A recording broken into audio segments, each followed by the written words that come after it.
சிவாய நம. சுவாமி சிவ சிவ. நாம எந்த அளவுக்கு பேசிக்கிட்டே இருக்கிறோமோ அந்த அளவுக்கு கர்மங்கள் வேலை செஞ்சுக்கிட்டே இருக்கும். அப்படியம்மா, அப்ப நீங்க யூடியூப்ல எங்க கிட்ட எல்லாம் பேசுறீங்களே அப்படின்னா, நான் பேசுறதெல்லாம் ஞானம் சார்ந்து ஆன்மா சார்ந்து பேசுறேன். இதுல கர்மங்கள் குறையதான் செய்யும் நீங்க கேட்கறதுனால.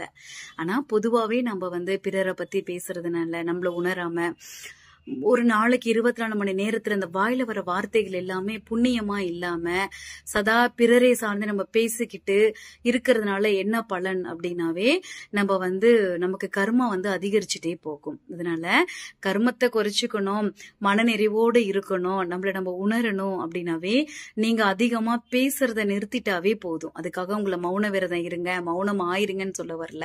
உங்க பேச்சு, உங்க வார்த்தைகளை நீங்க குறைச்சுக்கிட்டு அமைதியாவே இருந்து பாருங்களே, எல்லாமே உங்களால சாதிக்க முடியும், நடத்தி காட்ட முடியும். கர்ம